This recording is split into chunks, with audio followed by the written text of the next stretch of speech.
corta la clase. Yo voy a cortar 19:45 para que no se les queme el cerebro. Les pido que por favor que vuelvan puntuales a las 20, porque después 20 y 20 yo ahí tomo asistencia y por hoy nos despedimos. Hoy vamos a ver generalidades y lo que me interesa mucho es que si no leyeron La vida del sueño, le pongan muchas ganas para la semana que viene con un par de cosas que les voy a pedir que miren con atención del texto. La semana que viene charlamos en profundidad sobre cuestiones de la estructura, de los personajes, que les voy a ir señalando ahora que tienen que mirar para la semana que viene. Y la semana que viene, que ya tenemos a la gente del recuperatorio acá, o que por lo menos puede escuchar lo que vamos a indicar y que ya habríamos terminado, salvo que pasa alguna cosa medio misteriosa los miércoles, pero seguro que no, con La vida del sueño. Y ya también se habría terminado la unidad 2, de modo que yo les puedo dar la consigna de esta pequeña consigna de Padlet, de escritura, que va a ser escribir 2 párrafos, incluir algunas citas o una cita de bibliografía y de texto literario que ustedes elijan, así que lo explicamos bien, van a ver que es sencillo, va a quedar, calculo que todo el mundo se va a sacar 10, pero, y también puedo traer ya la consigna de Lorca, porque después vamos a trabajar con Lorca de acá hasta que termine el cuatrimestre, ¿sí? Lo que nos quedó recontra mega pendiente es la hora virtual. Vieron que como tuvo muchos problemas de puesta en funcionamiento el aula virtual, si yo arrancaba de repente ya para la fecha del parcial con actividades y eso, ustedes iban a quedar abajo de la rueda básicamente. Entonces en el segundo cuatrimestre vamos a pensar en algo así lúdico para ir cruzando algunos contenidos en esa horita virtual, que no va a ser todas las, o sea, sí, todas las semanas puede haber algo, pero no todas las semanas va a haber posteado una actividad para que hagan esto, ¿no? El año pasado, sí, bueno, hubo todo el año actividades y pasaba incluso que el que no hizo ninguna actividad durante todo el año se iba a final, por más que tuviera 7. Porque esa hora virtual es un parte de la carga, ¿no? Lo que pasa es que para que sea carga horaria efectiva tiene que estar funcionando el aula virtual. O sea, todo el mundo ahora está en el aula virtual o hay alguien que no esté en el aula virtual. Yo ahora estoy en materias. Sí. Ahora le voy a decir al preceptor. Sí, y también te voy a pedir que me dejes tus datos porque en realidad creo que está acá 17. Lo que sí habíamos llegado a decir antes de que llegara David, ¿recuerdan ese momento así como el highlight de la clase? Es que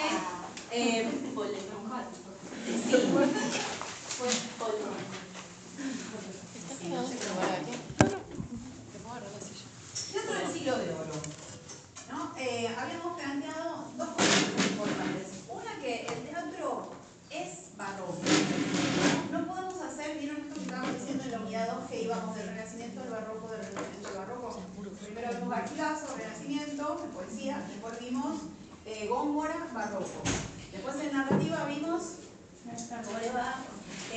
Vimos el Lazarillo, Renacimiento, el Quijote, Barroco, con todas las complicaciones que tiene. Ahora, cuando llegamos al teatro, no podemos ver teatro del Renacimiento, porque en realidad hay algunas manifestaciones teatrales, pero son muy mínimas. No tienen la construcción que tienen en otros géneros en el Renacimiento, ¿no? No hay una consolidación de nada hasta que llegamos al Barroco, ¿no? Y para eso decíamos que teníamos que hablar de Lope de Vega, que es de alguna forma el iniciador de lo que se conoce como comedia nueva. Y la comedia nueva es un fenómeno del barroco. O sea, no hay casi, hay técnicos del teatro que dicen es casi inexistente el teatro medieval en España. A diferencia de otros países de Europa, como Inglaterra, donde es muy común el uso, la tradición teatral. En Francia también, ¿no? Porque sí. Yo me fui otra vez con esa pregunta y ¿qué será? Porque era nómade, de lo itinerante. Es una buena pregunta. Porque también No sé. mi último recuerdo después de Shakespeare es Molière. Claro, ¿Sí, exactamente. Y son autores del 17. Exactamente. Pero en Francia sí hay teatro medieval, en Inglaterra hay una gran tradición de teatro antes de Shakespeare. Italia, la comedia del arte. Sí, en Italia, ni hablar. Sí, evidentemente ahí que no... ¿Eran muy conservadores? Puede ser que tenga que ver con eso, pero no hay un momento más conservador que la Contrarreforma, y el teatro de Lope coincide, ¿no? Y de hecho hay muchas lecturas que lo simplifican bastante, que plantean que en realidad el teatro es un vehículo de ideas contrarreformistas, que en realidad mantiene o trata de conservar ese orden monárquico. Todo eso se puede matizar, obviamente no es 100% así, pero es una muy buena pregunta para hacerse, ¿no? Y también son como blancos historiográficos, son como vacíos. En realidad nada está vacío, porque después del siglo de oro también existe esta idea de no hay nada más. No todo lo que viene después no vale la pena ser estudiado, o son manifestaciones como muy imitativas de lo anterior, ¿no? Que han perdido su originalidad. Eso depende del paradigma. Habría que indagarlo un poco más, pero en principio es llamativo que no se hayan conservado, por lo menos. Ahí está la Celestina, ¿no? La famosa tragicomedia de Calixto y Melibea, que es algo que está entre el principio del Renacimiento y el final de la Edad Media, ¿no? Por ejemplo, Funes, en literatura medieval en la UBA, hay años que lo da como baja Edad Media. Y hay otros años que Vila, que ustedes leyeron, lo da como teatro del Renacimiento. Pero de repente es eso solo, queda una especie de bache, muy extraño, ¿no? Pero es raro. Sí, es raro también en cuanto a cómo se compara también el fenómeno con otras regiones de Europa. Pero hay algo particular en España que hace que siempre tengamos menos documentación, menos información, menos obras que sobrevivan, porque si ustedes recuerdan cuando vimos el poema del Niño Cid, también la épica castellana es particular porque tiene 3.000 y pico de versos. 4.000 con toda la furia, sumando las pocas obras que hay, frente a los 10.000, 20.000, ¿no? Versos que tiene la literatura épica medieval francesa, por ejemplo, la que ustedes han leído de la Chanson de Roland. O también una gran cantidad de obras que sobreviven de la épica bretona o británica, lo que sería ahora las islas de Gran Bretaña, ¿no? Es raro, ahí hay algo que no cuadra, pero está bueno, déjenme pensarlo. Voy a consultarlo con mis medievalistas de confianza. Bien. Comedia en realidad viene de play, o es semejante a play, quiero decir, no viene de play. Como lo que sería obra, ¿no? En tiempos de Shakespeare se usaba la palabra play. Piensen que Shakespeare y Lope son contemporáneos. Uno está escribiendo a la par que el otro y uno leyó al otro también. Shakespeare a Lope, en general Shakespeare leía a los españoles, ¿no? Pero en realidad plantea la idea de obra, y eso también genera una confusión, porque la palabra comedia a nosotros nos remite a un tipo de obra en particular, que es aquella que tiene, que cumple hasta el final de las acciones todos los objetivos del protagonista, ¿no? El famoso final feliz. Bien, entonces tengan en cuenta eso, cuando hablamos de comedia en el siglo XVII podemos estar hablando de una tragedia, porque comedia quiere decir obra. Y comedia nueva es el nombre que reciben esas obras, ¿cómo va? Esas obras a partir de la fórmula, ¿no? de la propuesta que va a cristalizar en torno a lo que Lope de Vega construye en sus obras y después va a teorizar, porque él tiene que explicar lo que está haciendo, ¿sí? En principio, ¿sí? O sea que una comedia nueva puede ser tragedia, puede ser comedia, o sea, comedia, tragedia, o comedia tragicomedia, ¿no? Ahí está la preocupación fundamental. Muy bien. Sí, yo hay que traer. Muy bien. Bueno, hay otra cuestión de fondo que es importante, que ustedes conocen. Es una obra que ustedes han leído, aunque sea fragmentariamente, calculo, que tiene que ver con la poética de Aristóteles. Nunca van a escapar de la poética de Aristóteles, ¿no? Está todo el tiempo en todas partes, ¿no? Hay pocas cosas de las que no escribió y que encima la poética en principio está incompleta. Le falta una parte, y la parte que le faltaba era sobre comedia para algunos o sobre narrativa para otros, ¿no? Todo aquello que no está, no tiene perspectiva aristotélica, no es porque Aristóteles no lo escribió, sino porque suponemos que no, que no está, que no se conserva, pero que sí lo hizo, ¿no?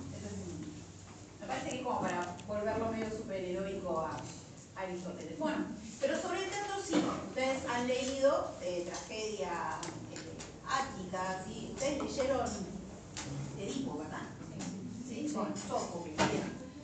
Si leyeron Sófocles o Eurípides, saben que los trágicos de la antigüedad todos son el modelo que Aristóteles va a tomar para la perspectiva del teatro, ¿no? En ese momento, obviamente Aristóteles es fundamental, ¿no? Y de hecho hay neoaristotélicos también. O sea que en el teatro de toda Europa empieza a aparecer con fuerza, o se sigue manteniendo, mejor dicho, la presencia de Aristóteles como preceptiva, o sea, como indicador de cuáles son las mejores formas de hacer teatro, ¿no?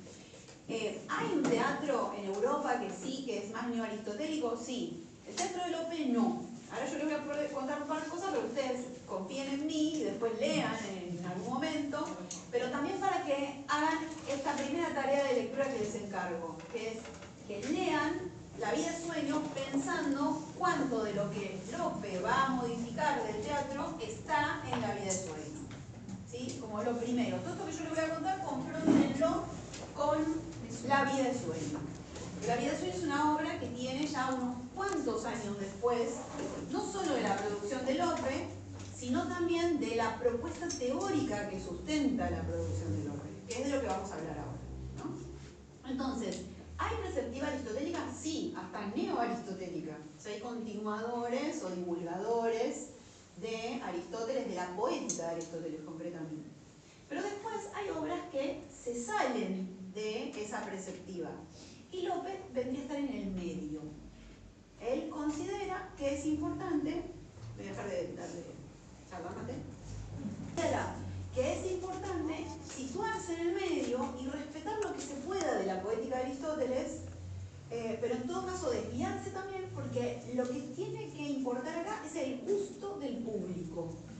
Entonces de repente empieza a aparecer con mucha fuerza la voluntad del público, ¿sí? Que es un público amplísimo además, puede incluir a los nobles, pero también a los plebeyos, todo el mundo va al teatro.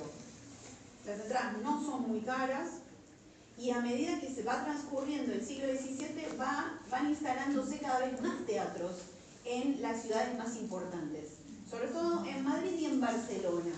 ¿Sí? Es importantísimo que sepan que es el siglo del teatro en España.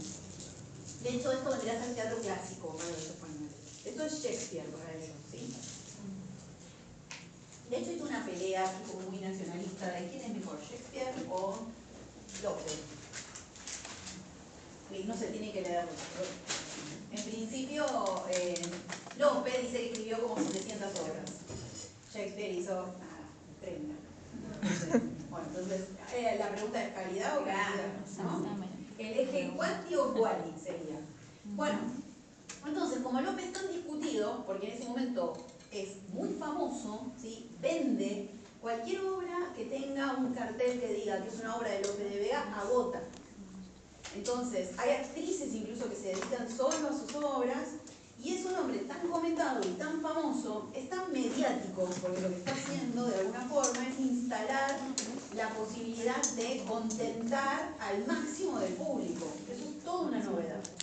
Entonces, cuando hablamos de comedia nueva, hablamos de esa fórmula que va a plantear, que está ahí a medio camino entre los intentos de todavía respetar la preceptiva aristotélica, la poética de Aristóteles, pero también desviarse en lo necesario, siempre y cuando, bueno, lo necesite para atraer público, ¿no?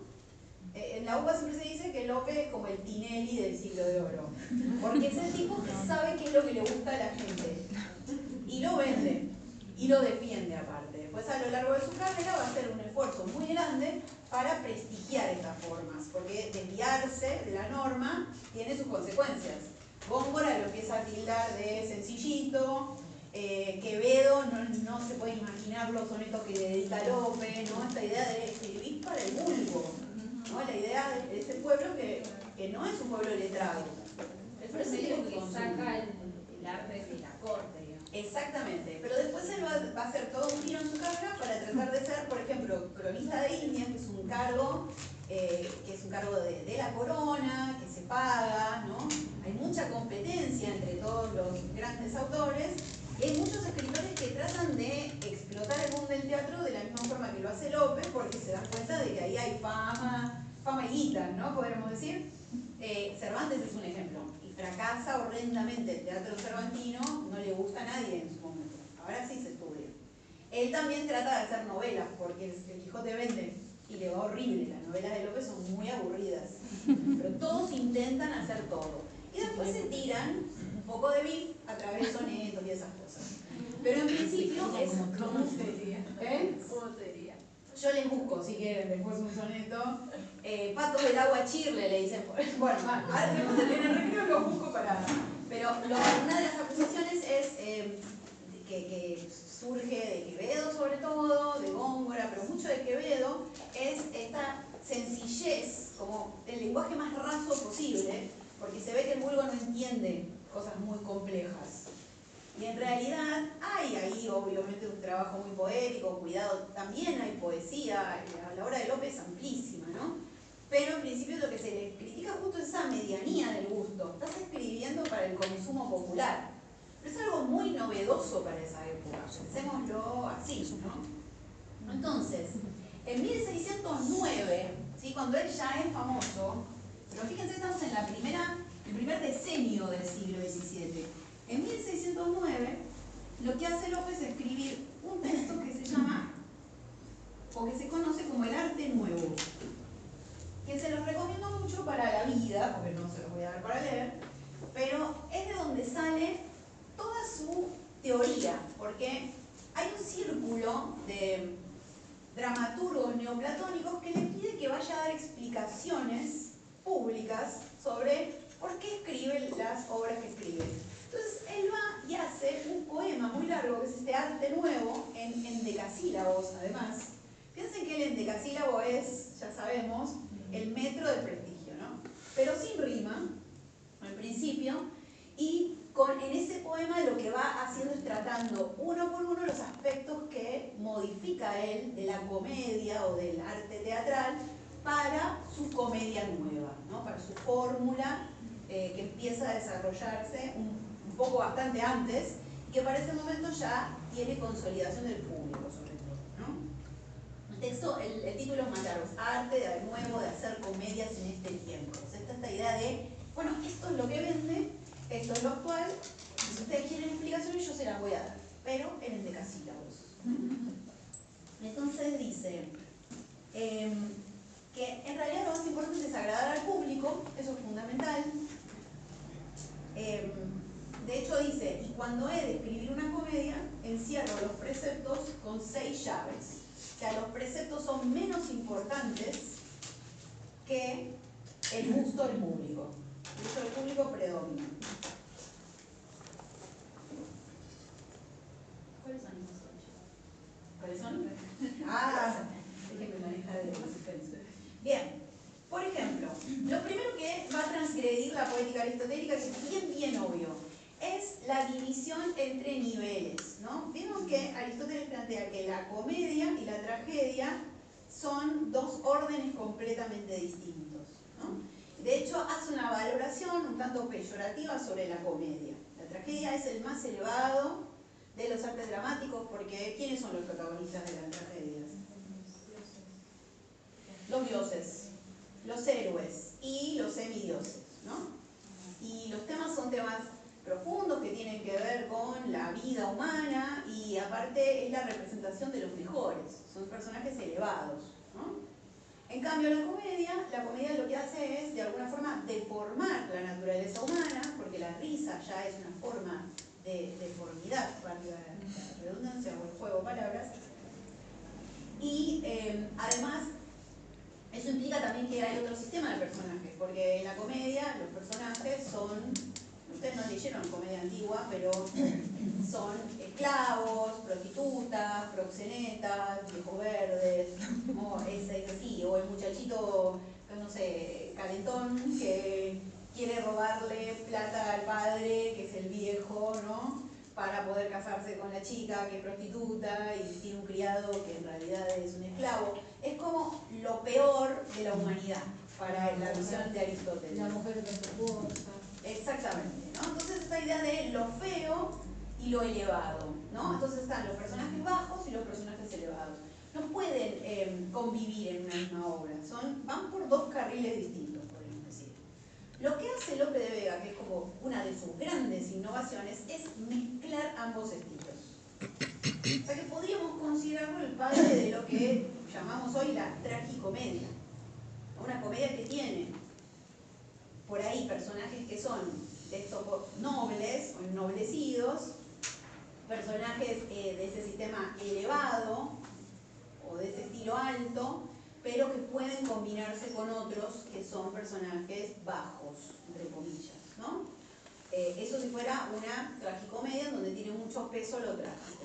Y puede pasar al revés también, que la obra sea una comedia y que todos nos matemos de risa, y los vicios y la deformidad humana, y de repente hay personajes que introducen elementos trágicos, porque hay monólogos en los que reflexionan trágicamente, ¿no? Porque de repente le van a dar un giro serio a cuestiones que en principio uno no esperaría de una comedia, ¿no? Esa mezcla de estilos es una de las primeras grandes transgresiones de Lope con respecto a Aristóteles, ¿sí? Y a toda la tradición milenaria del teatro que sigue sus preceptos, ¿no? Lo trágico y lo cómico van mezclados. Y la justificación que él da en el arte nuevo es: buen ejemplo nos da naturaleza, que por tal variedad tiene belleza. Si la naturaleza es variada, ¿por qué no podría serlo el teatro, ¿no? Y eso les va a recordar a un concepto que viene de la poética de Aristóteles y que ustedes seguro conocen, que es el de mímesis. ¿Les suena? Sí. Bueno, la mímesis aristotélica estaba basada en principio en esa separación de estilos. Lo que está planteando acá Lope es una reformulación de esa mímesis, porque ahora va a ser mucho más amplio el espectro de los fenómenos y va a estar combinado de forma mucho más amplia para imitar, en teoría, lo que él dice: la naturaleza ya es variada, ¿no? Entonces está replanteando también la posibilidad de lo mimético en el teatro. Tan sencillo y tan complejo como eso. De justo medio, en donde está la tradición más erudita, que muchas veces uno asocia con la tragedia, y una tradición popular que está vinculada más a la comedia, ¿no? Esas dos combinadas.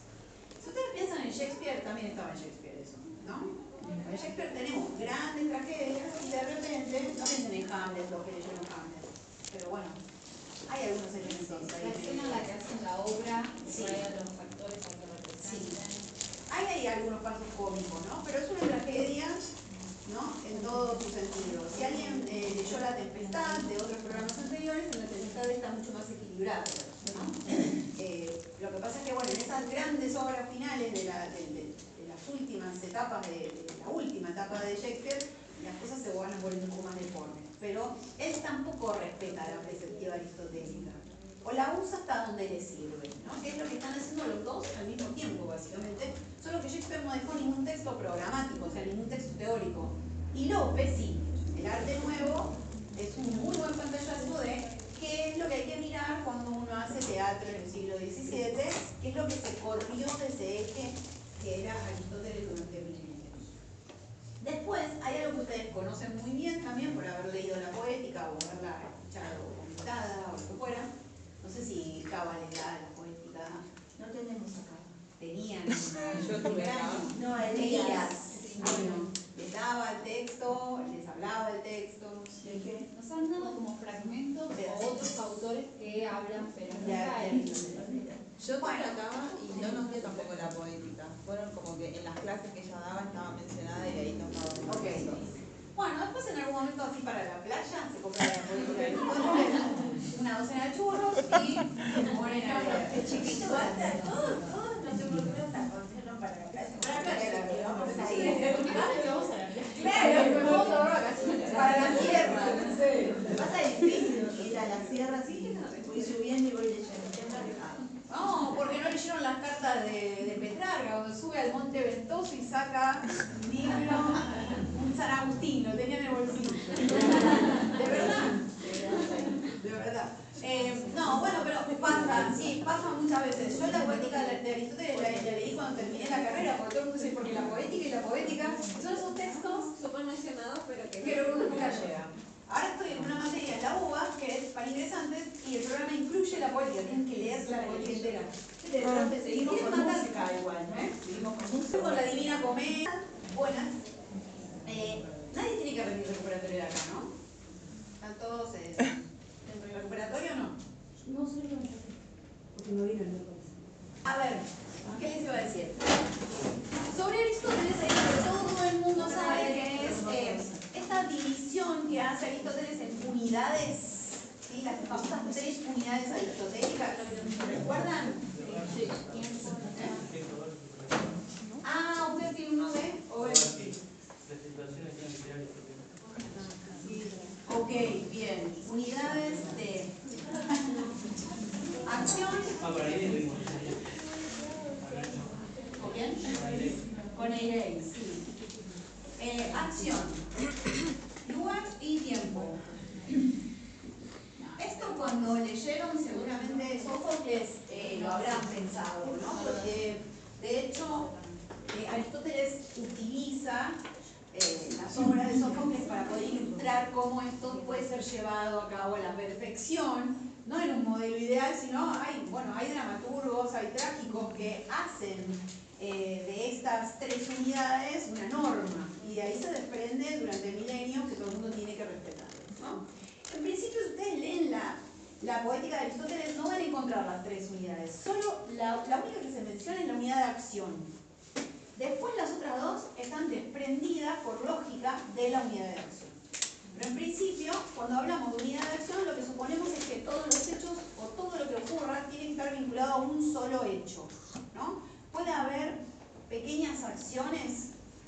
Sí, siempre y cuando esas pequeñas acciones estén vinculadas a una más grande. O sea, tiene que haber un solo hecho, o en realidad uno, que puede tener algunos otros, pero siempre vinculados a ese que tiene que ser central, ¿sí? Entonces, lo que dice ya en el arte nuevo es que tiene que ser así, evidentemente, que hay que respetar eso. O sea, en ese sentido no se va a correr de la poética aristotélica, que siempre que aparezca algún otro evento tiene que estar vinculado, tiene que alimentar esa acción mayor, y que la acción no puede ser episódica. O sea, no puede pasar un hecho y después pasa otro y después pasa otro. Eso sería una variedad absoluta de acción, ¿no? Y no habría unidad. Bien, eso por un lado. Después, la unidad del lugar, Lope ni la trabaja, no le importa.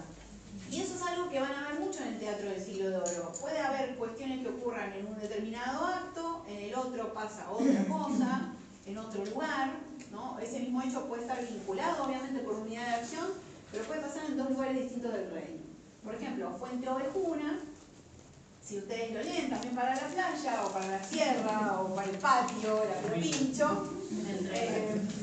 El chiste en realidad no tiene que ver con que tienen que irse, sino que cuando uno está en alguna especie de mambo de placer veraniego, no jamás leería la poética de Aristóteles, ¿no? Calculo. Leerían algo más divertido, es un chiste. Los más chistes de Darín, reíte. Yo tengo sol, profe, en la playa. La unidad de tiempo, ni la menciona unidad de acción. La unidad de, perdón, la de acción sí, la de lugar.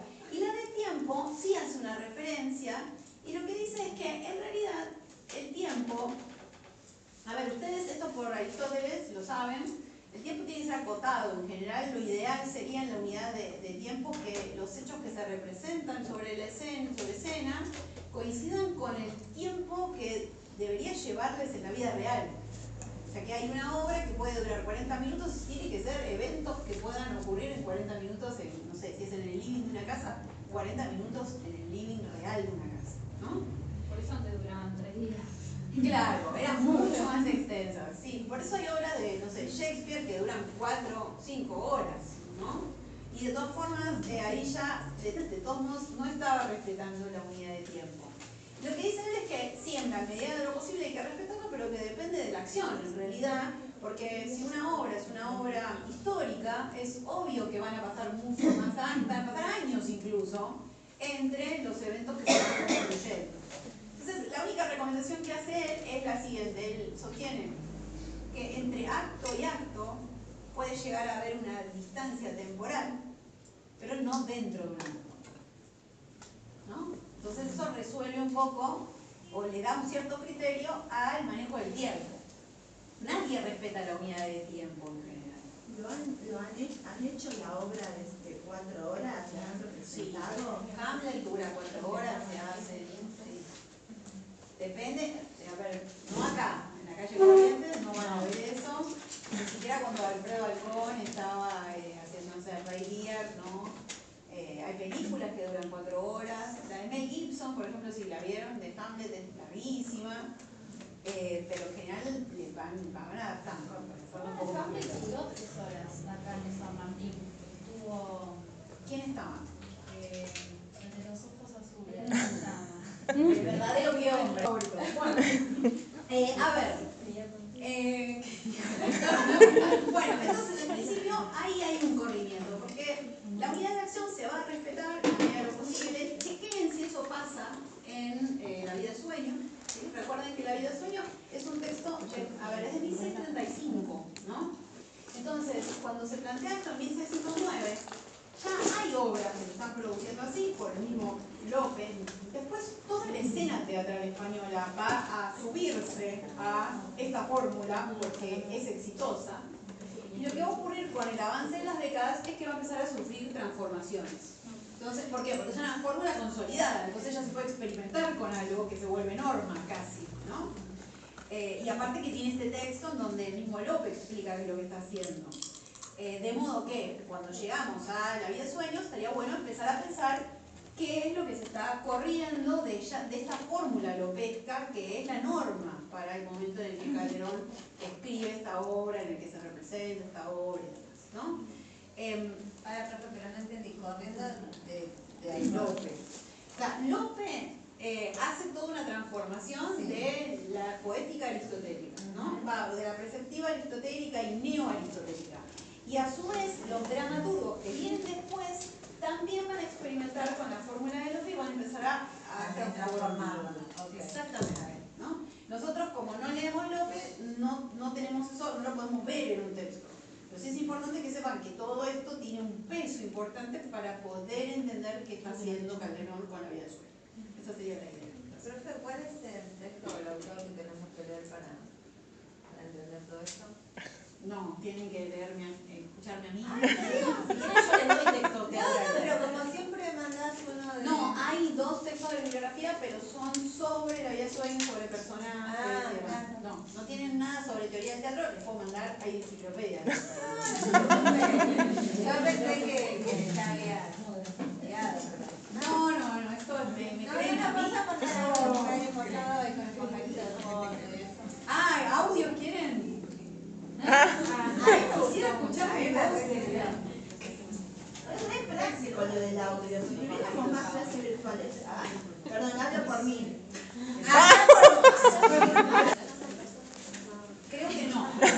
Grita no se escuchaba. No. Hay uno que grita, pero no. Dice, dale vos, vamos. Después hay unos gritos raros también. Eso es muy importante. Después, hay otras cuestiones que atender que tienen que ver con características fundamentales del teatro español de ese momento, que podemos incluso llamarlo teatro clásico español si quieren, porque este es el periodo en donde se construye el canon, ¿no? Es un periodo de canonización del teatro. Bueno, en principio, y esto como para que pensemos también en lo que ustedes ya conocen de teatro del siglo XVII, Shakespeare, del otro lado del charco, digo, cruzando el Canal de la Mancha, muy cerca y muy lejos al mismo tiempo. El teatro español clásico, o sea, el teatro de Lope o a partir de Lope, es un teatro en el que importa más la acción que los personajes. La acción es fundamental. En Shakespeare, ¿es más importante la acción o los personajes? Los personajes, muy bien, exacto, no lo dudaron, maravilloso. Los personajes tienen una profundidad, un desarrollo. Bueno, lo que van a encontrar en la comedia nueva, en general, es que los personajes hasta pueden llegar a ser un tanto esquemáticos y a veces hasta incoherentes, porque sus acciones responden a la acción principal. El conflicto es lo más importante. Eso en López se nota todo el tiempo. Aparte de López tenía como el teatro de López, la máquina de hacer chorizos. Él ya había escrito, según él, 480 obras antes de hacer El arte nuevo 1609. ¿Y esas que va a aparecer o no? Sí, están. Bueno, de López, a ver, hay un montón de cosas, paréntesis. Es un tipo que vende mucho. Entonces empiezan a aparecer obras atribuidas. Cosa que le pasa a Shakespeare también, pero menos. Entonces, todo lo que diga que es de Lope hay que examinarlo. En algún momento de su carrera muy extensa, él decide publicar en formato libro sus obras y hace un listado. Y ese listado no me acuerdo de qué año es, la década 1615, pónganle 1617, y él dice, estas son mis obras. Y hace pone todos los títulos. Hay algunas que están perdidas, la mayoría conservadas, pero el tema es que después él sigue escribiendo y no vuelve a actualizar esa lista. Pero en principio esa lista nos sirve para saber qué escribe y qué no, porque es un fenómeno muy común de esa época. Exactamente, esto de atribuciones por motivos, digamos, falsificarlo básicamente porque vende, ¿no? Y en el caso de Shakespeare pasa también, pero un poco menos, porque el corpus Shakespeare era muy chico, ¿no? Chequen en La vida sueño si pasa esto con los personajes. ¿Es una obra de acción o es una obra de personajes? O sea, ahí está siguiendo esquemáticamente una serie de acontecimientos que todos tienen relación con una acción puntual, o los personajes empiezan a tener otro tipo de tratamiento y empiezan a ser mucho más que eso. Es una buena pregunta para hacerse, ¿no? Después, otra cuestión que también es fundamental de este teatro tiene que ver con que la acción es importante, pero en tanto la acción sirve para tratar un tema. O sea que el tema es más importante que la acción. Podríamos decir que los personajes importan menos que la acción y la acción importa menos que el tema. Una especie de pirámide, ¿no? Lo más importante es el tema. Porque en realidad cualquier acción que aparezca va a ser una suerte de ejemplo o variación o caso para representar un tema, ¿no? El tema es el enunciado general de qué trata la obra, no la acción en sí, sino el asunto. Como el destino. Exactamente, eso, el enunciado así muy brevemente sería eso. Por ejemplo, en La vida sueño, el problema acá, el tema sería el libre albedrío, ¿no? Con frente a la determinación. Ese es el problema que atraviesa la vida de Segismundo, que si lo leyeron, pobrecitos, es el personaje trágico por excelencia, ¿no? Lo encierran en una torre, le hacen creer que eso es el mundo, lo sacan narcotizado, lo vuelven a su lugar, ¿no? Porque básicamente es una historia de gente drogada, ¿no? Podríamos decir. Resumir mal, obras mal resumidas. Bien. La segunda no estaba así. Cuando lo sacan de la torre y lo llevan a Palacio, lo tienen que narcotizar. Claro, pero después cuando vuelve de nuevo.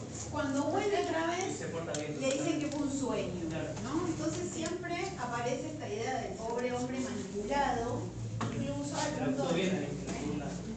Sí, a ver, vieron que tiene sus momentos en donde actúa tiránicamente, que eso es algo que a Basilio, su padre, le justifica el haber puesto a su hijo en una suerte de prisión eterna en esa torre, ¿no?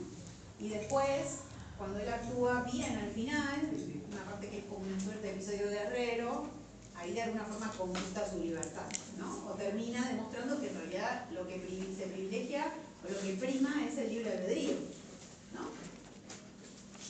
Sí, lo que se me quedó el final con la tempestad, cuando da. No quiero spoilear, pero el final como que. No, totalmente creo que es de Hamlet. Ah, bueno. No, pero se va a relacionar con. Sí, pero lo problematiza toda la obra en la Sí. Todo el tiempo. Porque Basilio aparte recibe vaticinios, ¿no? Hay una serie de señales, la muerte de la madre y demás, que indican que ese hijo va a ser violencia, sangre, muerte, ¿no? El padre está como todo el tiempo buscando pruebas de que se va a cumplir el destino que le profesaron al hijo, pero yo también estaría enojada si me encerraran y me drogaran y me trataran mal. Obvio, ¿sabes que es algo de ahí? Tipo Old Boy, la película coreana más como famosa. loca. Pero parece perdona eso, obvio. Borren eso del pelón.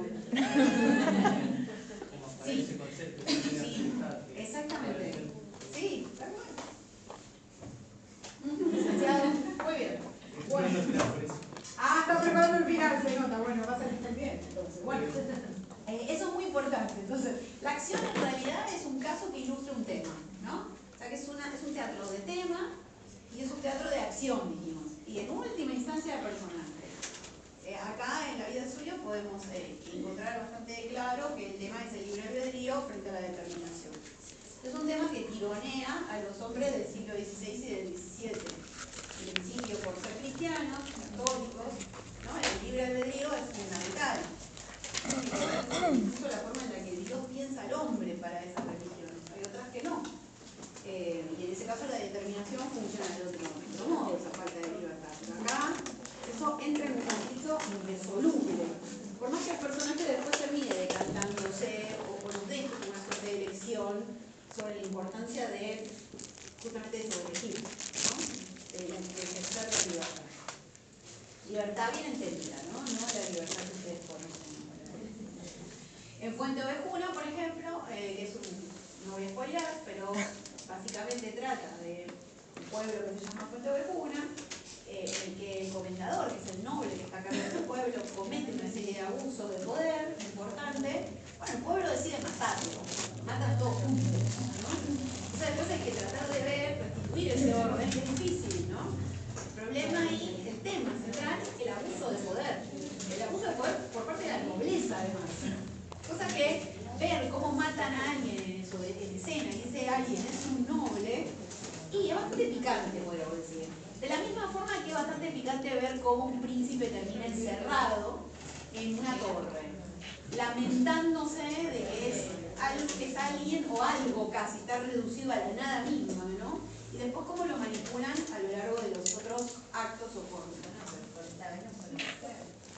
Pero no, hay una mujer que tampoco la pasa muy bien, Rosaura, que aparte es una mujer que se viste de hombre para ir a reponer o defender su honra. Vieron que ahí está otra vez la temática de la honra.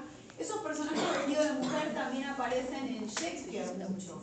Esta idea de la mujer que tiene que vestirse de hombre para poder salir de su casa y vengarse del que le dijo que iba a ser su marido y con el que tuvo sexo, evidentemente, porque iba a ser su marido, y se fue. Pero es que ya era un casamiento. ¿Habíamos hablado de eso? Sí. Sí, es una forma de matrimonio anterior al Concilio de Trento, que es el de la Contrarreforma. Y como había mucha gente que se escapaba después de consumarlo, decidieron que no, eso no corre más. Que la promesa de matrimonio no es matrimonio efectivo, que hay que casarse en una iglesia, que es un sacramento que tiene que celebrar un sacerdote y así sucesivamente, ¿no? Bueno, ¿qué más? Bueno, la unidad dramática de acción, ¿sí? La unidad de acción queda establecida en esta comedia nueva por el tema. O sea, el tema es lo que unifica la acción. ¿Eso qué quiere decir? Que puede haber muchas pequeñas acciones, si quieren, ¿no? Eventos más pequeños, pero que todos tienen que conducir al mismo tema. O sea que ahí habría una forma de solucionar la variedad posible de acciones. Pensemos un poco si eso está en La vida de sueño. O sea, ¿hay varias acciones que ocurren? Sí, hay varias. Tenemos la de Segismundo, que es central, ¿no? La prisión de Segismundo, la liberación de Segismundo, pero después hay otras. Por ejemplo, la guerra, que es algo que se avecina, que después lo vemos al final, ¿no? Hay un conflicto sucesorio entre dos personajes que son bastante nefastos, Estrella y Astolfo, ¿no? Y hay que ver, bueno, quién va a ser el heredero. En principio va a ser Astolfo porque es hombre y porque Basilio no tiene descendencia, ¿no? Bueno, sí tiene un hijo, ¿no? Y después está el conflicto de Rosaura. Y fíjense que Rosaura fue deshonrada por Astolfo. Entonces, todo lo que hace Rosaura al comienzo, cuando encuentra, o cuando se topa ahí con Segismundo, después termina llegando a la misma acción central, que es la de Segismundo y que tiene que ver con el libre albedrío frente a esa determinación, ¿no? Con la falta de se logra el entramado. Exactamente. Que por ahí en otras obras anteriores no era como todo muy segmentado, no pasa esto, pasa lo otro. Exactamente. Hay personajes que nunca se cruzan, pero acá todos los personajes tienen que conformar una especie de sistema y todo tiene que ir hacia esa unidad que está motivada por un tema, ¿no? Eso es propio, eso es algo que va desarrollando con mucha fineza el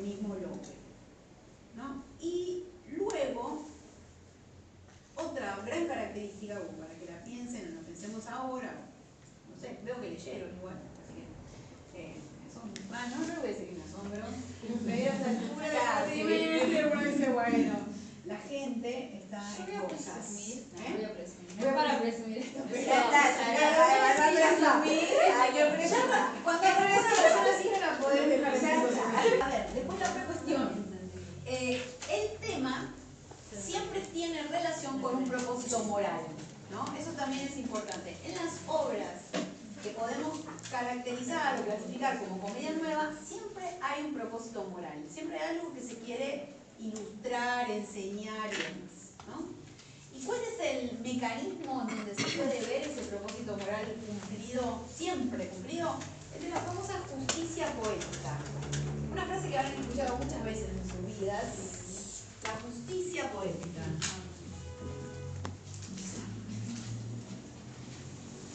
Eso que no existe en la vida real. ¿No? A ver, la justicia poética lo que sostiene es que los malos terminan mal y los buenos terminan bien. Entonces, ahí el tema queda reconducido moralmente. Siempre se verifica eso en las obras de la comedia nueva.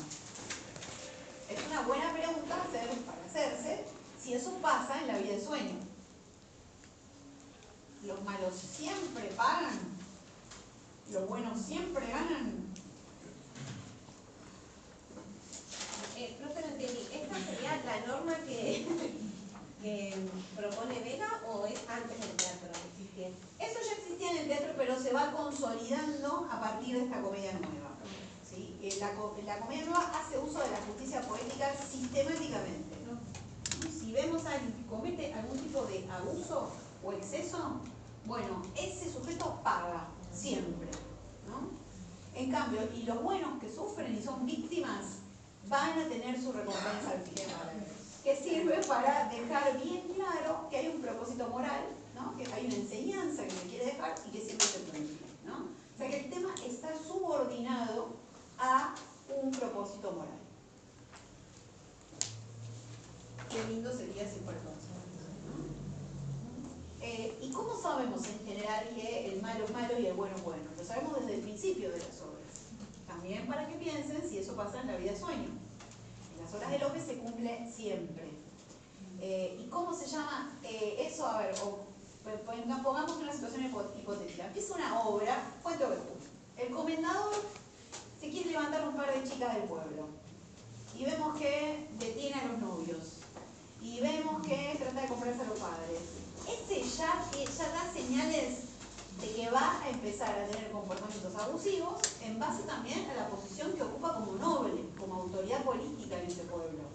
Entonces, cuando vamos viendo esos pequeños detalles, ya sabemos que ese es el malo. En cambio, el bueno también va a tener esos pequeños comportamientos que a la larga van a demostrar de qué lado está, ¿no? A eso le llamamos causalidad dramática. Y sirve para saber cómo va a actuar también la justicia política.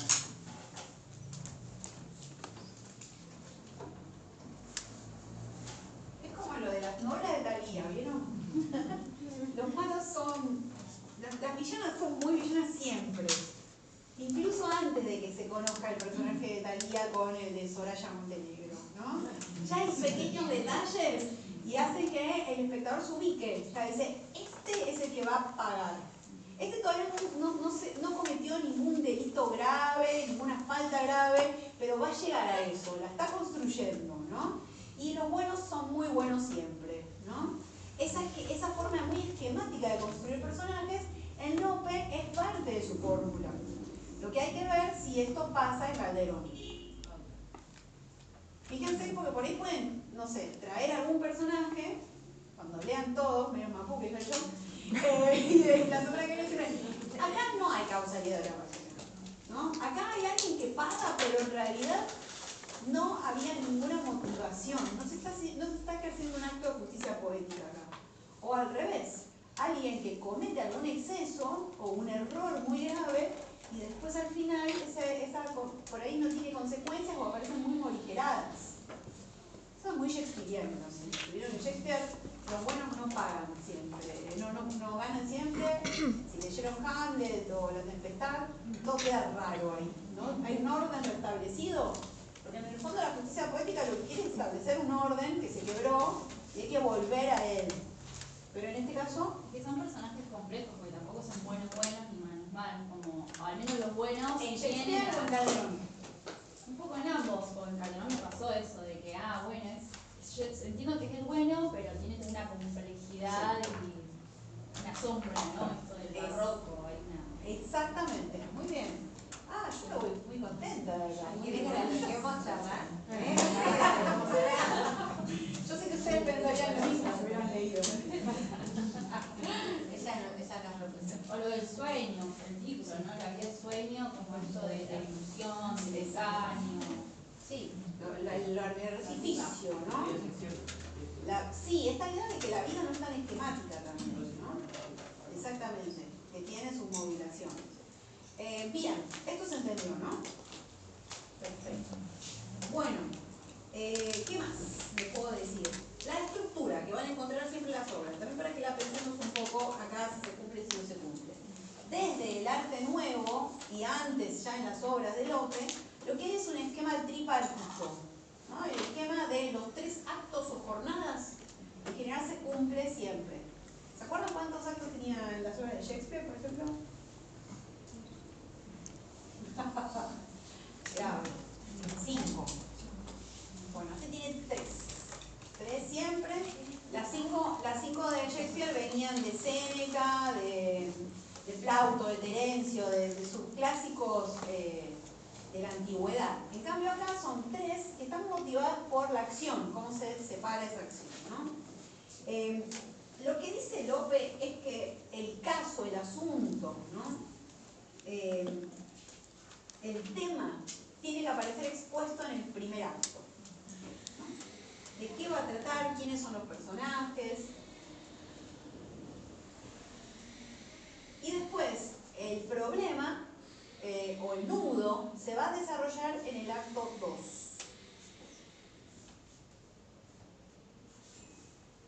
Y el acto 3 va a seguir con ese nudo, más o menos hasta la mitad, dice él. Porque si yo adelanto algo del desenlace, la gente que está en el teatro se da vuelta y se va. Pierde interés. Perdón, dijiste que en el acto 2 es el nudo. Nudo. Y ese nudo se va a ir extendiendo incluso hasta la primera mitad del acto 3. Dice, hay que dejar para el final el desenlace. ¿Por qué? Porque la gente pierde interés muy fácilmente. No está motivado fuertemente por, otra vez, el gusto del público.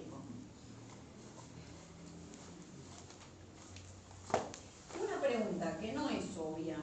¿Saben por qué el teatro se divide en actos? Acto, escena, cuadro. Bueno, repasito breve. Los actos representan acciones, ¿no?, que comienzan y terminan. Entonces, en el teatro en general, si nosotros vamos a cualquier obra, vamos a ver que el telón se abre y cierra o sube y baja en función de cada uno de esos actos, porque sirve de corte mayor entre cada una de esas acciones, ¿no? Si dentro de esa obra hay otras subdivisiones, bueno, ahí tenemos que prestar atención a 2 cuestiones, ¿no? Si los personajes, si cambian los personajes o la configuración de los personajes sobre la escena, por ejemplo, hay 2 personajes hablando y uno se va y otro queda solo, o se van esos y vienen otros, hay un cambio de escena, ¿sí? La escena está marcada por el cambio de los personajes sobre la escena, ¿no? Y eso es una unidad que está dentro, ¿sí?, del acto. El acto es la unidad mayor. Acto, jornada, y después tenemos las escenas.